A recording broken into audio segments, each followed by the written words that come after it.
Welcome to Open Governance Initiative, OGI, a platform dedicated to fostering open and transparent dialogue between government officials and the public.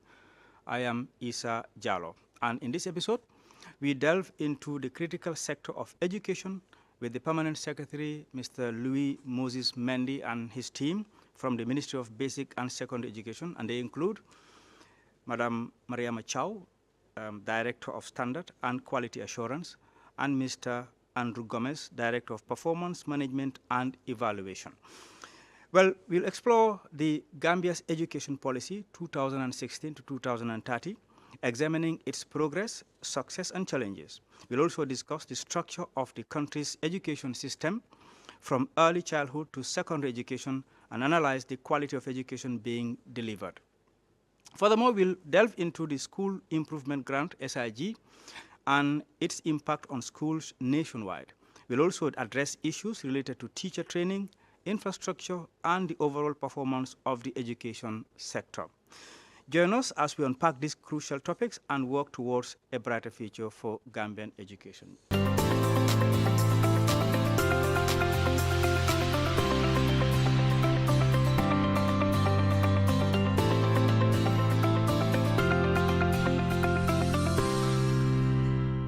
Gentlemen and lady, welcome to OGI.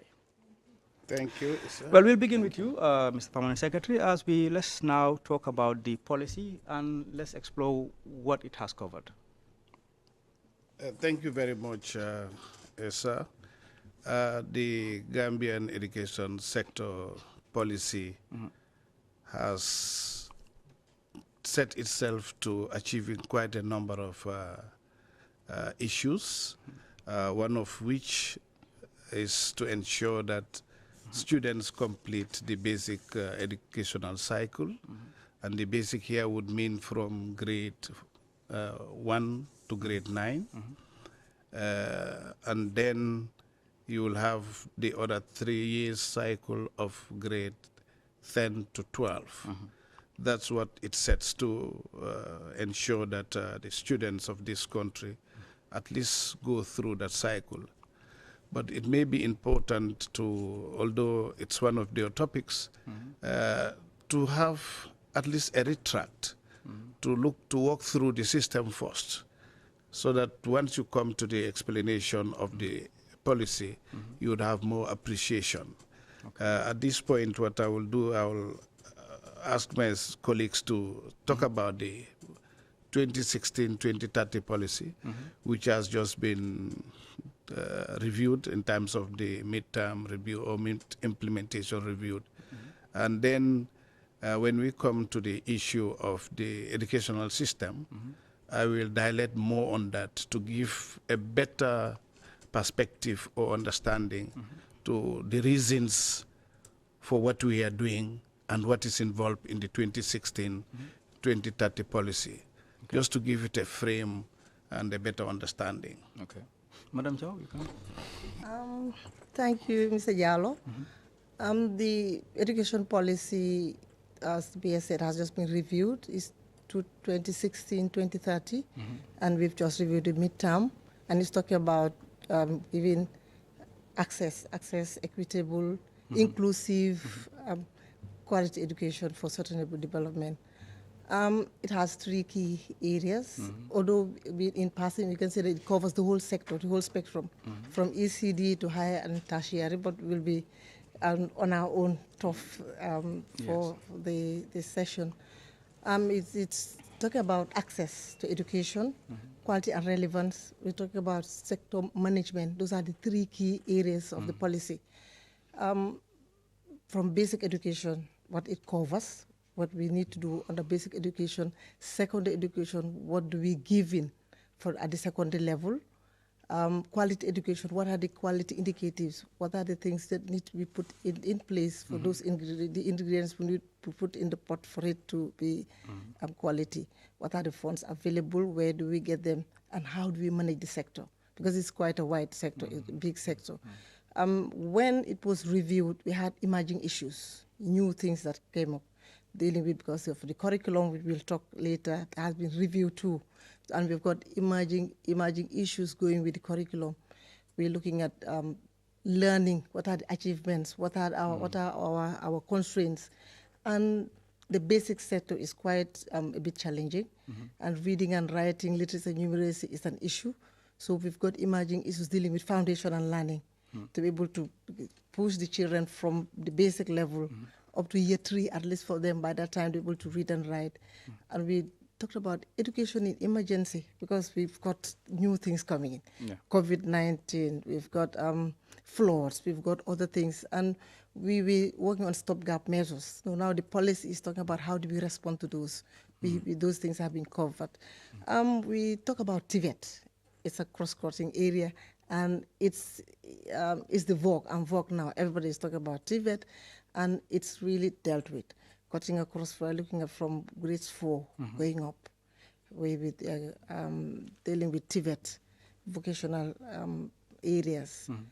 By and large, those are the key areas that the policy covers.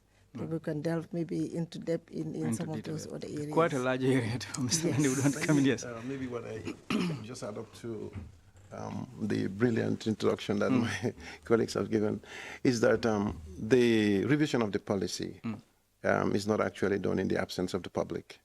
The education policy is a public policy. And it took a public dimension, taking a bottom-top approach in terms of development. We had existing policies before, about 3-4 policies in the previous years. And the revised policy 2016-2030 took the same fold by consulting the relevant people at the grassroots level, students inclusive, and parents, to name a few. Basically, the feedback we got from the public is what actually informed the policy, but with also technical advice from experts and partners both in country and abroad who also contributed. And I would point to the issue of quality that my colleague already highlighted. You would quite agree with us, as everyone else would do, who follows the business of education in the Gambia, that we've been struggling over the years for quality education. And quality has been very well pronounced in our policy, both in terms of the teaching learning materials, both in the pedagogic bit of education that led to the revision of the curriculum as well, and also the quality of teachers, because we believe the quality of any education system is as good as the quality of its teachers. And basically those are some of the key quality components that we have seen has already begun to pay dividend. Because if you look at the Gambia results and the WAS results that has been published recently, you can see a positive surge in the performance of students. So I believe we are responding to the needs of the public. The policy also is responding to the need of the nation in terms of human resources, and mainly also the issue of TVET, technical and vocational education, which the policy really pronounced very clearly and advocates for its improvement, and also the involvement of learners in such way of life is also a well-pronounced and significant bit of that policy. So that is what the country is yearning for. Yeah, the review is like midway into the policy's lifespan. What were the issues that were, the specific issues that were raised, in terms of challenges, successes, and how were you able to try to see how to address those issues in this period? Just to put it in perspective, the review is just done a couple of months ago, and the issues that have been identified have now been incorporated into the new document. But let me just highlight one important thing. As part of that policy, what it wanted to do is to ensure that things like double shifts is eliminated, so that teachers are given the opportunity to teach students from 8 to 2 or to 4, depending on what would be desired.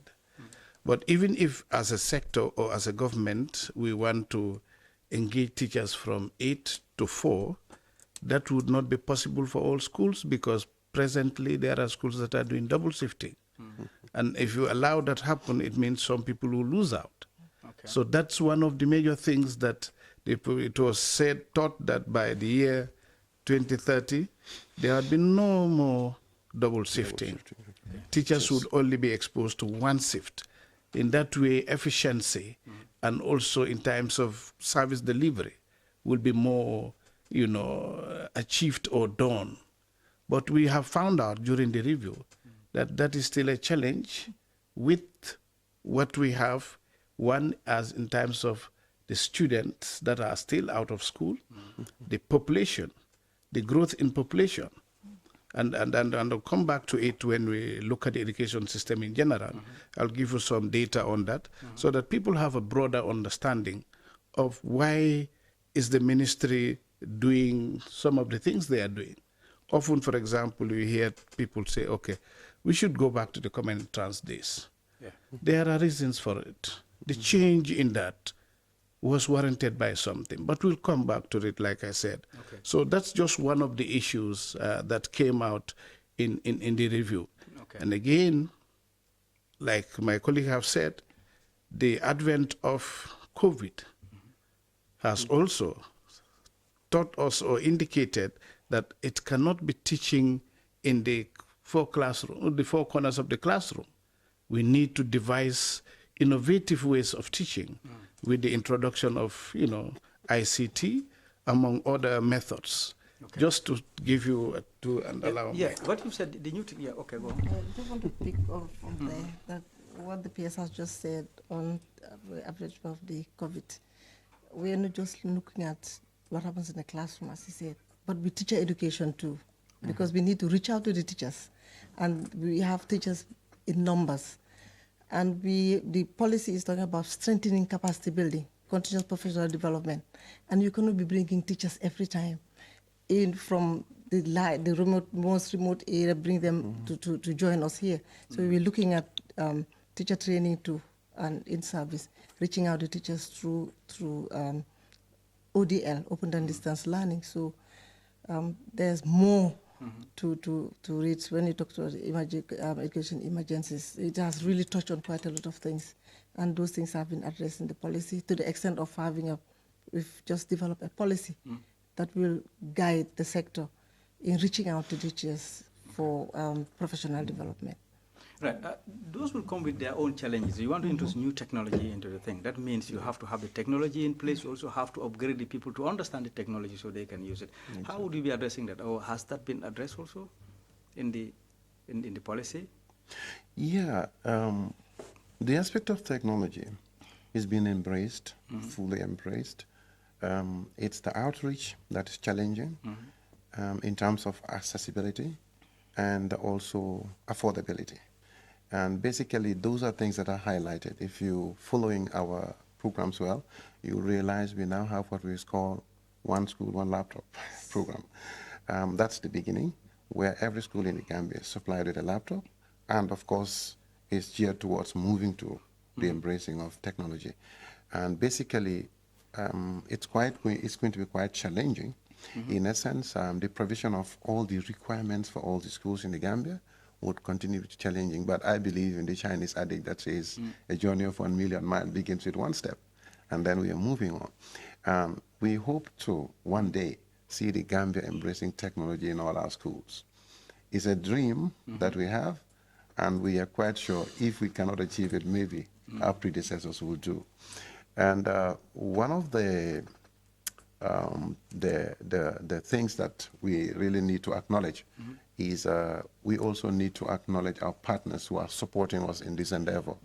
And of course, we can't say the success came to the school in terms of the one school, one laptop initiative in the absence of MRC Holland, who are really supporting.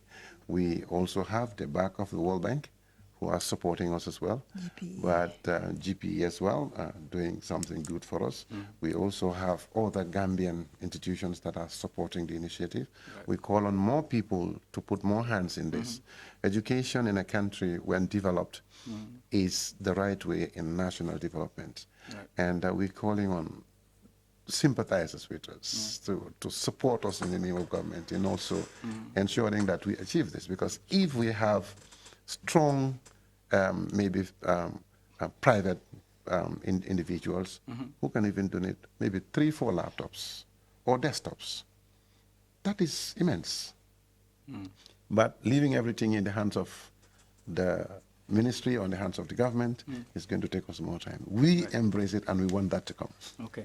Just quickly before you come in, let me add that before the advent of the One School, One Laptop initiative, there was a survey that was conducted across the country, and it indicated that over 80% of the households have at least a smartphone. Right. So what we did was to put the curriculum into SD cards. Yes. Right. And distributed them across the country so that the curriculum that is being taught, the students that cannot comprehend or would need to go over this at their own leisure could use these SD cards in their phones and get those lessons at their own comfort. And it was both on and offline. So where you do not even have internet, you'll still be able to access different lessons of the curriculum at your own comfort.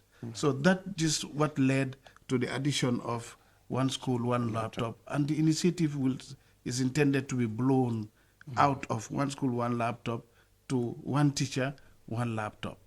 It started with first headmasters with phones, now laptop, and later if all the phones, like he said.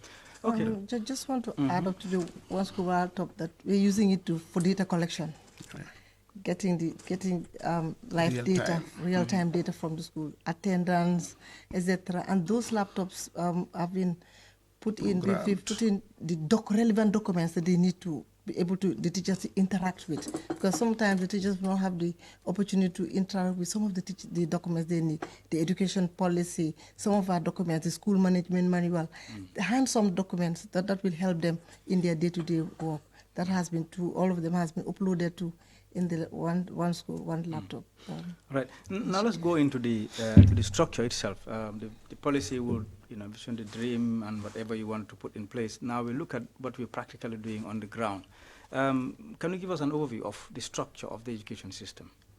Now, with that, I would want to first run back to a couple of years back.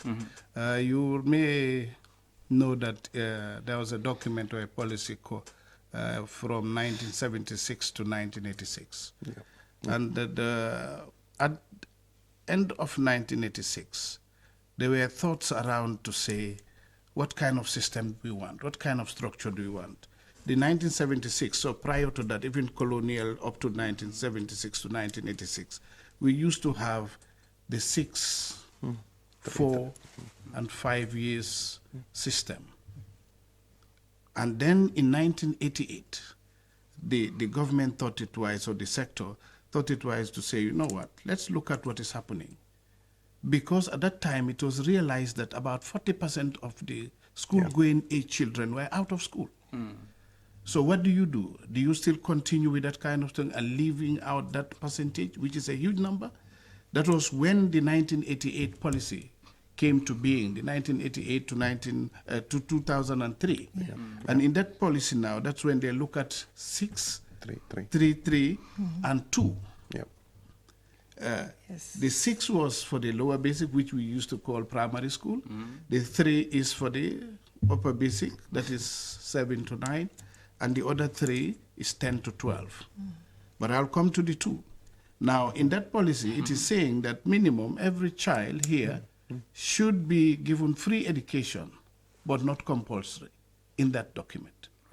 But that education, basic education, is from 1 to 9. Okay? Because what they realized, learning from the 87 was, you go 6 years, you either go to the secondary school from Form 1 to Form 4, or you go from Form 1 to Form 5. And it was set that those that are found not very good are the ones that will transit from 6 to secondary 4. And they call them technical secondary schools. So that alone in itself was defeating, because it was already stereotyping and setting away people. So the 88 policy, the 1988 policy to 2003, came to change it so that the left out population of students or Gambian school-going age children could go back to school. And that's what they brought the 633. But the 2 relates to the training at Gambia College. Gambia College was part of the ministry until the advent of the Ministry of Higher Education.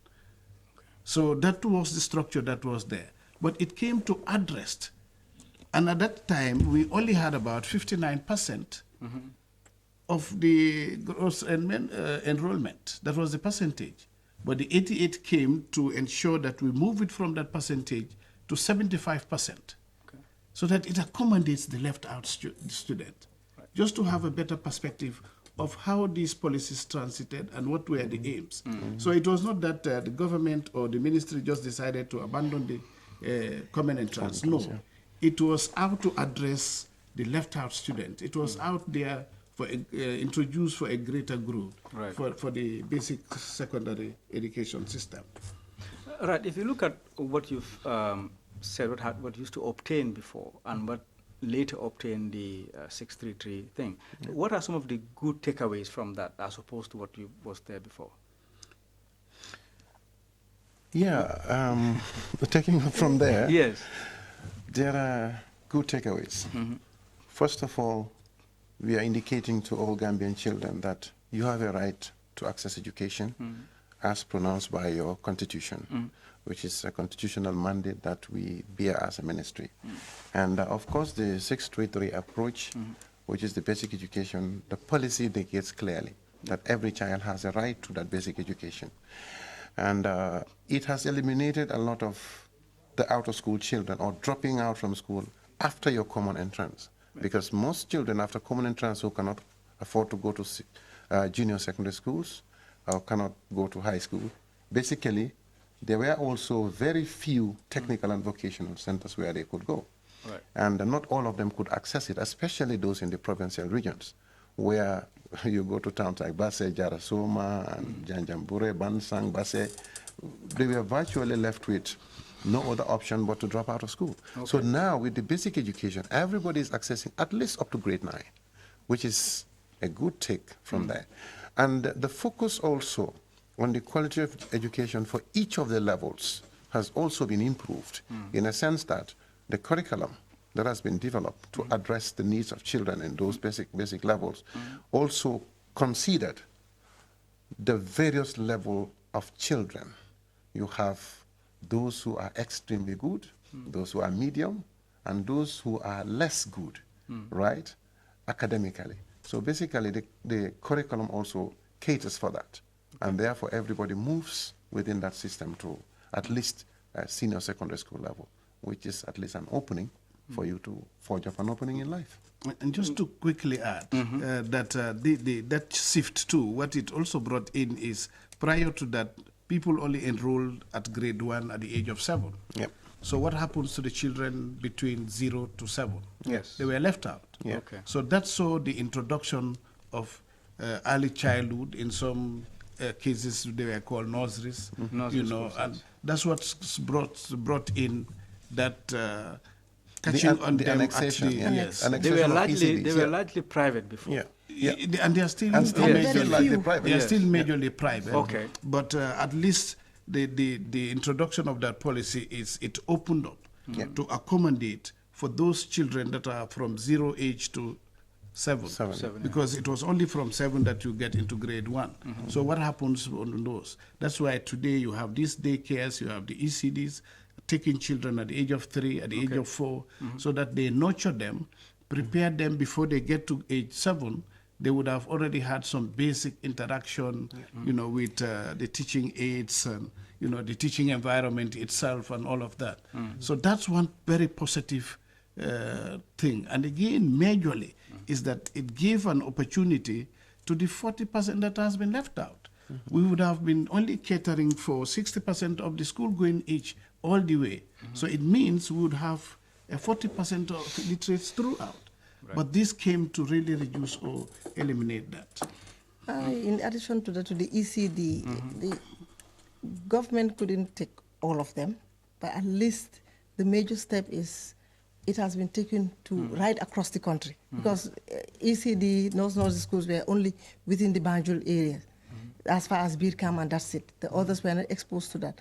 Now we have community centers where communities are involved in providing ECD. So it's telling that the communities are being involved. and they know the worth of sending the children at that stage. Right. So the access is there. Although we're still annexing, but at least for the first time, due to those changes, we have annexation right across the country, right. Where children are given the opportunity. And teachers trained too, right. To be able to respond to that. Because not everyone who can teach the lower basic. So we have special facilitators trained at Gambia College, certificated to teach those areas too. Right. And how do you keep monitoring the progress of this early childhood education? Yeah, basically, the ministry collaborates with the UNICEF, and upon the completion of the ECD level and moving to grade 1, we have what we call the Early Learning Ability Assessment. And this is just a form of an assessment of those children completing the level to see how well they are prepared for entry to grade 1 and also their performance. And we've also made findings, and we realize that children who pass through the early grade level, that's the ECD level, perform in grade 1, grade 2, and 3, where we have the EGRA and the EGMA, the early grade reading and the early grade mathematics. They perform better in that assessment than those without that experience. Right. Thus, the annexation of ECDs and providing the facilities for ECDs at community level become a priority for us from the findings. Right. And we believe it is a contributing factor. The more annexed ECDs we have, the more we prepare children for entry to the lower basic level and moving on to take the Gabeke or so, we can see the improvement in the trend of their results. Right. Yeah. Just to add, to answer your question directly, the ministry has a full-fledged directorate of early childhood education or development and inclusive. And that directorate is the one that is responsible for the monitoring that you're asking, and it's across the country. In every regional office, there is a desk officer or there are officials that at the regional level are monitoring, in addition to her directorate, which is about standards and quality assurance, at the head office, which goes around, in addition to the directorate itself that is set for the monitoring or the teaching of ECD. Yeah. I think we need to talk about just about the cluster monitoring system that we have in place. Okay. We have too many schools now because of the expansion we are talking about. So the ministry has got what we call the cluster monitoring system. Schools are clustered, and a trained personnel who will train a teacher who is part of us is identified, trained and prepared, given a motorbike, given a laptop, given the training to be able to go through around daily in those schools within that cluster, to be able to help them with pedagogic support and some of the managerial support, some of the challenges they have, so that they'll be able to monitor right down to the level that is required across the country. Right. I'm not sure, we're talking about normal children here. What about those with some little difficulty in learning in others? That's what the PS said. We have a directorate that's dealing with full-fledged directorate with trained personnel, dealing with inclusive education, including everyone. There are staff trained on learning difficulties, right round special needs education. And we talk about that expansion. Now we have children. There was a time when we have only children within this area with St. John's, School for Learning Difficulties. Those are 3 few schools. But now across the country, we have children hard of hearing. We have those who are visually impaired, and they're in the schools, and they're being supported through our itinerant teachers who are trained within to be able to identify those children, to be able to give them the support needed, and they're facilitated too to go around schools to be able to give extra support to those children. There's a full-fledged directorate with personnel, and they deal with that. And we're having more children going through the system, and we have teachers now who are visually impaired, who are within the school system, who've been trained at Gambia College. And we're doing much more, looking at the way they assess at Gabeke, at WAS, to be able to bring it to the level where that equity thing is there, that inclusive thing is there, so that they'll be they'll be taken through to be able to have the full potential able to be what they can be. Because as much as they're supported, they'll be where we're heading for. Right. In equity and being inclusive. Investing in all of these personnel and resources will also be important to keep the children in school. In terms of what level do you have? Because I understand sometimes people will get their kids to school and will withdraw them and later on. What is the level of retention of these kids in school? We have a very high level of retention. Usually we try to avoid naming or identifying. But let me say there were some regions that were really disadvantaged in all forms, in all indicators. So what we have tried to do is to deploy some strategic initiatives. For example, there are schools or regions or clusters, like my colleague has said, where we provide uniform for the children, shoes, school bags, where we provide school feeding, support to the family. In this way, those parents that are finding it difficult to keep up with those basic things like books and pencils and uniform and shoes, that government does that on their behalf. So they will freely bring in their children into the schools. And like she said, with the structured monitoring system we have, the monitors go through these schools throughout just to ensure what is happening. There are instances, of course, where we fight with some parents, literally. I recall during the COVID thereafter, we went somewhere and one of the parents said to us, "Look, I'm taking my child, it's my child. I gave birth to her and you can't do anything." And we threatened and said, "No, if you do it, we're going to also take action against you. Do some some reaction against you." And it has worked, really, to be honest. If you look at the percentage of times of retention, especially in those early years that I've mentioned earlier on, and now it is really huge percentage difference in terms of retention. There are a lot of really support we are giving. Our Mothers Club, we also support them, because we know children naturally are attached to their mothers more. So we give some funding to the mothers. They even cook this school feeding program I'm talking to you about. We buy the vegetables are bought from their gardens, and they even go and cook and provide the feeding to the children. So that is how participatory the sector, works out, and that helps in a great deal in keeping it. You will see, even find out. I had a group of some mothers who came to me and were, like literally reporting one of their colleagues who was trying to give her daughter to marry. And this is mothers reporting their colleague mother. Okay. So that you can see that now they're beginning to know the need and the good for their child or children to be educated. Mr. Jara, we've done a lot of advocacy and sensitization down to that level, because PS has just talked about involved with the communities. Our management structure has put in place, we had the PTA, but it has been revamped, reviewed with roles and responsibilities, and we have school management committees now, and they are part of the management of the schools. So they do help in maintaining the children, in doing the outreach. So we are working in partnership with them, and that helps a lot.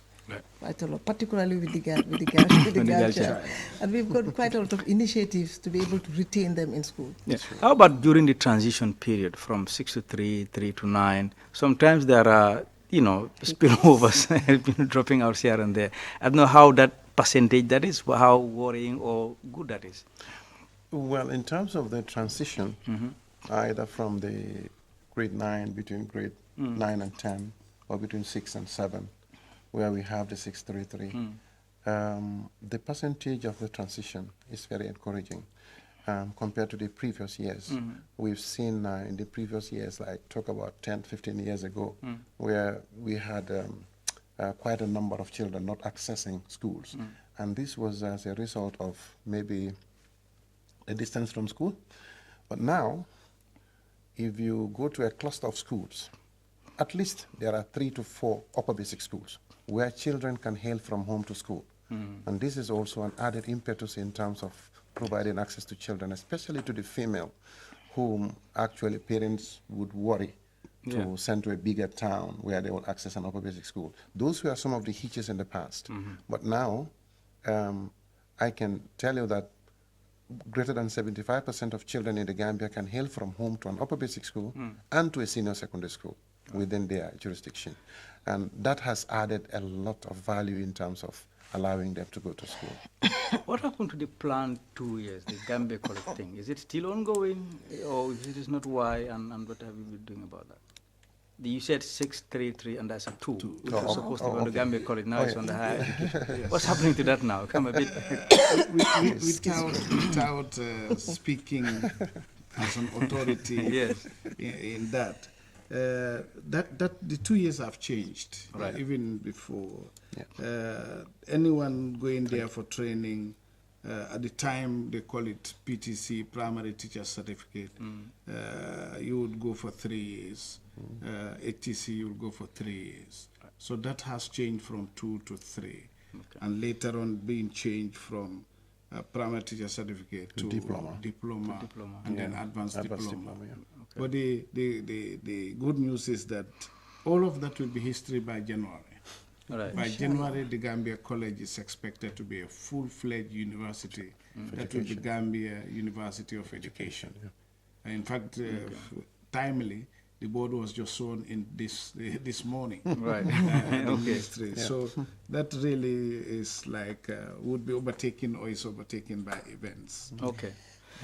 With the PS's permission, I just want to say that we're having retention, but we still have issues with girls transiting from grade 9 to grade 10. That is a big challenge we're working on, although quite a lot of people are putting in hands together to be able to push the girls to go to that level to be able to complete and to the transiting to higher vocational, etc. We still have a challenge in that. In as much as we're talking about all the good things we have, I'll play devil's advocate and I appeal to the public that we still need to encourage girls to go further, either for the training, if not academic, we're talking about the TVET. There you have a proliferation of training centers, vocational training centers are around for hairdressing, everything. We're encouraging to go further. Because even with those institutions, you have NACA now, and they've been regulated, they've been certificated, so we're encouraging them to move forward. Some of those issues might also be cross-cutting. Probably the gender ministry could do more in terms of advocating for more girls' education to make sure that retention is high. Now let's it is there. They're there, but we have just that level. I want to allay my sister's fears, and because we are dealing with the data, and we have seen the performance of girls in the past 2 years. In both the Gaveke and the WAS, the girls has performed extremely very well. And you will realize that their access rate to upper basic and senior secondary school is increasing as well. So the gender advocacy bit of it is really paying dividends. Because remember, we are looking at gender parity in favor of the female for the past 10 years. And this is this positive discrimination.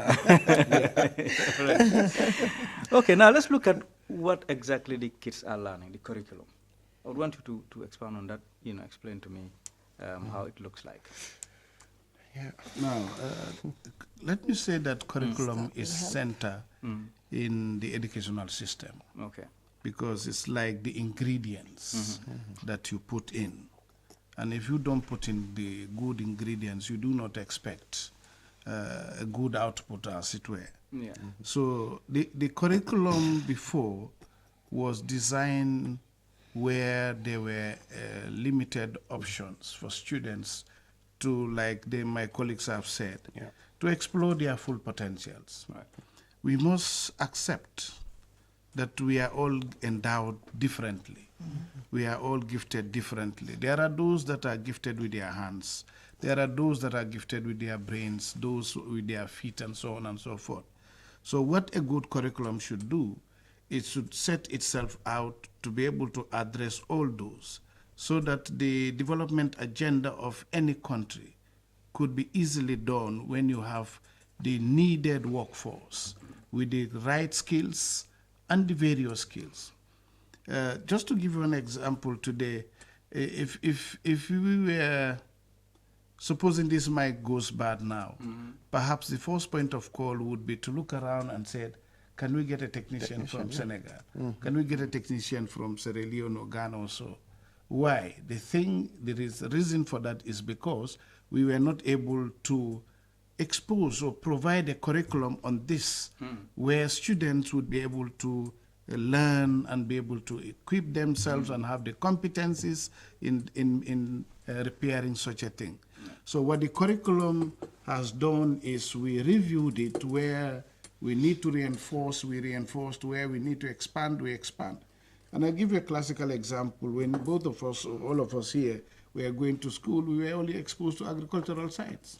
Yeah. In that agricultural science, you learn so many things. Aquaculture, forestry, horticulture, agronomy, you name it. But now what we have done is to put those in as disciplines, as areas of study. So that you can, if your interest area is horticulture, for example, if your area is aquaculture, sadly, when we have feast and our colleagues are gone, we don't have fish. Because you and I cannot fish. We don't have those skills. We don't have those competencies. Equally, dresses like this, if you put on a nice dress, the first thing will tell you, fellas are tailor bineka. And you tell them it's behind Banjul Market, they say, are you sure? Because that is just telling you that they think we have not done well in equipping our citizens, especially our children, with the different skills for the workforce. Right. If we have, I was in the Ministry of Works, and I had a chat with Uncle Taff. Sorry, I did not seek his permission. And when we were talking, he told me, Mr. Mendy, I went all out to Sierra Leone to get electricians to come and do his Twin Tower. Can you imagine that? The monies that we pay on road construction, how much of it is returned? So these are the things that the curriculum should try to do. A curriculum of the country should look at the development agenda, the needs of the country, the areas of interest, and also the skills that the students need and the potentials that the students have, so that you pursue those children in those areas and build up what they are gifted in. And that's what our curriculum has done by revising it and expanding it and making sure that we provide these options. So how is it trying to address that situation? We're talking about giving them the competencies to be able to have life skills. That's why we're talking about competency-based curriculum. Because children learn things that they cannot practicalize at home. I always give this classic example too, because I have a nephew, he had a tissue paper and just dropped it. I said, pick that one up. Where you not told into the basket, throw your paper, said, why if you do class? So he's telling me that what you learn in school, you cannot, it stays at school. You cannot practicalize that. And that's what we are talking about. So that for every lesson, for a maths lesson, dividing and buying and subtracting, you are learning social skills, negotiating. You're doing maths, but you're doing other aspects of social skills that the child will be equipped to be able to have the 20th century skills they're talking about. So we've gone further to look at the subject groupings in the senior secondary schools, so that children will be able to have room to maneuver, to choose the subjects that will really be able, the subjects that they're good at, the things that they like to do. We're given the leeway to be able to do that. We open that one up too. No, just to add up to say, the revision of the curriculum itself is meant to unpack the content of the curriculum, which has always been like, if you go into a particular domain, you study everything, right? Like if you go for, let's say, you want to do technical and vocational education, you might end up doing woodwork, you're doing metal work, you're doing auto mechanics. So when it is unpacked, you specialize. And you specialize at what you are best at. So it gives the children that opportunity to do what they love to do, because we have seen those things in other countries. You go to Ghana, you go to Nigeria, you go to other West African countries. That is how their curriculum was unpacked. Okay. And then you have a lot of professionals within a particular domain, and that's giving them the opportunity. At least it creates also job opportunities, right? If you are a carpenter, and you're a very good carpenter, of course, you do not need to delve into metalwork again, and somebody else will be doing metalwork. And we think this is also an opportunity for the children to do what they like to do. How soon do they get into this? Because if you leave it too late also, it might create some disinterest in that, thinking, the white-collar jobs are more important than this. So how early are they introduced to this? Because we always been teach ourselves, say, while the Chinese children are learning how to do robots, we are learning about amoeba and paramecium, things like that. We are starting from ECD. We're starting from ECD. From ECD coming up. Coming up. And by 2025, we've already got the curriculum, we piloted and start rolling out. Yeah. Okay. How about the tools to make this thing happen? For example, just to say, our policy dictates that at least, if not for anything, the concepts of all these things must be introduced to the students at the early stage of grade 4. Yeah. Okay. So that once they begin to interact with them, they begin to have some appreciation and liking for it, and that's what is going to help. That is exactly what we try to do. Okay. Yes, but with tools, as you know, there are few schools that we have tried to segment because we cannot just enroll it throughout. It could be costly, it could not be effective. Right. But there are schools that are targeted, and each of them is given a particular thing. For example, you go to Kobakunda, for example, today, you have all the science equipment, you have all the technical, you go to Newstrat, you go to St. Peter's. These are specific schools, right. So that they begin to have it. If you go to Pirang, we have an agricultural school. Yeah. The broader picture would be to regionalize our education system. If you go to West Coast, they have the land, they have the forest, they have the environment. You look at agriculture, or you look at what is there.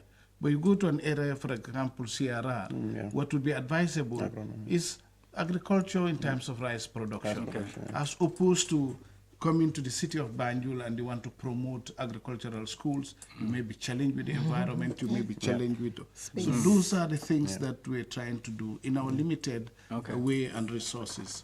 Right, we don't have much time, and there was a lot that I wanted us to discuss. Let's briefly talk about the SIG. What it entails, how do you roll it out, and how available is it? Maybe I will just say this, because I know it's the room... Very quickly, yes. Yes, quickly. SIG means School Improvement Grant. You recall in the OCEs that I've mentioned about the structure of the educational system, parents were paying school fees. The school fees that parents were paying was what the teachers used to buy chalk, teaching materials, and so on. So government said, no, what we want to do now, we're going to take that burden from the parent. And that's when SIG is introduced. And it is paid throughout the entire basic and secondary education as we speak. So the funds are given to the schools heads, and the school heads use those funds for the provision of chalk, teaching materials, conduct exams, school improvement itself, and even payment of auxiliary staff from the SIG. That's how important the SIG is. And it's huge sums of money. Government pays huge sums of money. I can tell you over $400 million is paid. And since it is money, it attracts some certain negativity and kind of a thing. How do you monitor that doesn't end up being a school teachers improvement grant? It doesn't go out wrongly. Before my colleagues go, let me say that whatever we do at the ministry is done based on regulations. We have a structured way of doing things. The use and the implementation of the SIG is clearly stipulated. The rubrics are there, how they should be used and on what should they be used. It's not that it's given to them just to use anyhow. No, the rubrics are there outlining clearly what those funds are to be used for. Right?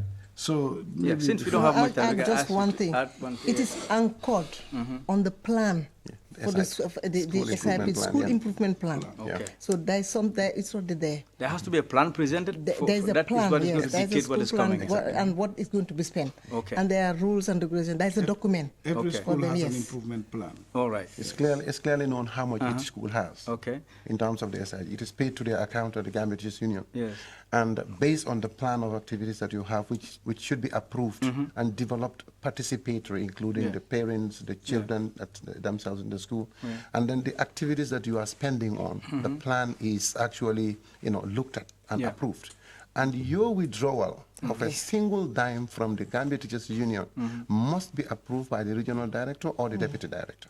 And of course, for the activity it is meant for, it is also monitored that the activity is implemented. Right. So basically, the huge amounts of money is as a result of the huge number of schools that we have Right. and the number of children as well. So far, It's so paid good. per Is child. money well And spent. it's just not education personnel. Now, You have the SMC chair for the lower basic. yeah. That's the school executive, the PTA executive. It's just a signatory. So there are 3 signatories Okay. for withdrawal. All right. Now, since we don't have much time, can we have a wrap-up before we go? Maybe I think we would have had much more time to discuss about this because education is huge. Yes. And it's a lot of interest and it's very important for the country. But we have a roundup. We'll be more than happy to be back anytime you need us. Because for us, education, as you know, there is no country in the world that its government takes up education. It's a business of all. Yeah. Everyone must play its part. We are all stakeholders in it. Okay. The children, the students, and the teachers, administrators can do their bit. If parents don't do their bit, it's an issue. If the children themselves don't do an issue. So we are calling for collaboration, and we are calling for, all of us to be involved in the welfare of the children. Yes, Madam Chair. No, I'll just go by where the PS is. We're expecting everybody, all hands on deck, and we expect the public to engage us, ask us, and we will be more than willing to talk to them. Okay.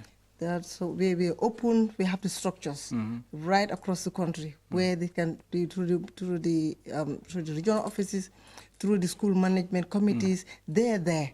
We expect them to have a dialogue. Let them ask and involve us and ask us, and we will really tell them what is on the plate and how things are being done. Okay, Mr. Mendy. The dream of the Gambia is the dream of all Gambians Okay. in the country and abroad. These are initiatives, especially for Tibet. I'm appealing to all Gambians, those in the country and abroad. Yeah. Let's put hands together and develop Tibet. The Singapores, the Chinas, the Japans grew through Tibet. Right. Gentlemen and ladies, thank you very much for coming and being our first guest in this episode of OGI. And we wish we were going to have you again and have more discussion on these issues because they're very, very important. Well, viewers, thank you for watching and have a good day.